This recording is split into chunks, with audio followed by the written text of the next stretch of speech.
भगवान कहते हैं, जब हमारा मन कमज़ोर होता है तब परिस्थितियाँ समस्या बन जाती है, और जब हमारा मन स्थिर होता है तब परिस्थितियाँ चुनौती बन जाती हैं।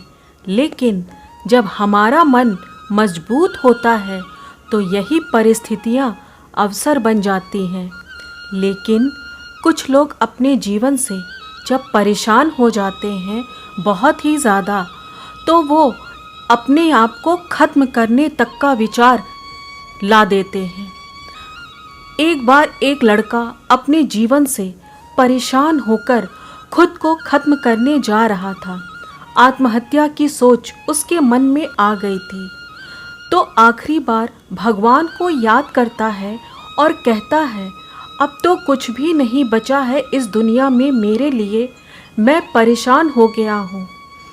अगर आप कहीं सुन रहे हो मेरी बात, तो मैं इस दुनिया से जाना चाहता हूँ, खुद को ख़त्म करना चाहता हूँ।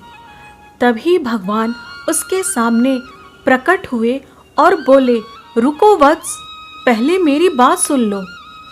एक बार मैंने घास और बांस के दोनों के बीज एक साथ बोए।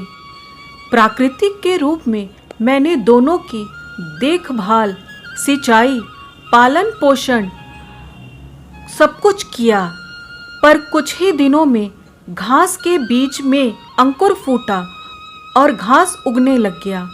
लेकिन बांस में पहले पूरे साल उसका भी पालन पोषण, सिंचाई, देखभाल करने पर भी उससे कुछ नहीं निकला। दूसरे साल भी यही हुआ, पर घास अपना बढ़ता रहा, लेकिन बांस के बीज से कुछ भी नहीं निकला।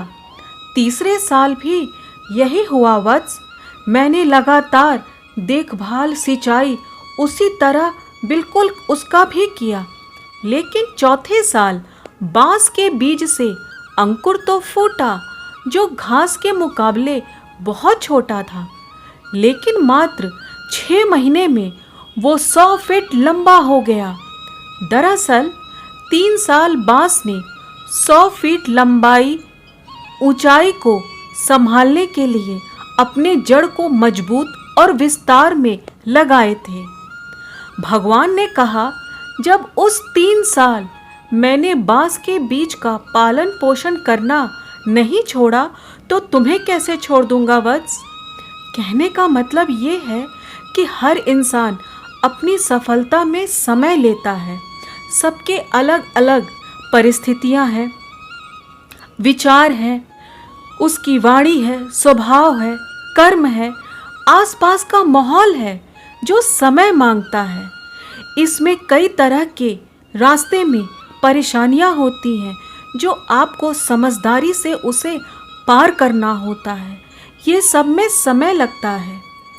तब उस लड़के को अपनी गलती का एहसास हुआ, बातें उसको समझ में आई और भगवान को धन्यवाद कहने लगा, बार बार धन्यवाद कहने लगा। तो अक्सर हम सब अपने जीवन में परेशान हो जाते हैं। वो लड़का तो अपने कर्म में जुट गया, पर आशा करती हूँ अगर आप लोग भी अपने जीवन में परेशान होंगे तो आप लोग भी फिर से उसी ताकत के साथ, उसी मेहनत के साथ अपने कर्म में जुट जाइए। अगर ये वीडियो अच्छा लगा हो तो सब्सक्राइब, लाइक, शेयर ज़रूर करिएगा और मिलते हैं अगले वीडियो में। जय श्री कृष्ण।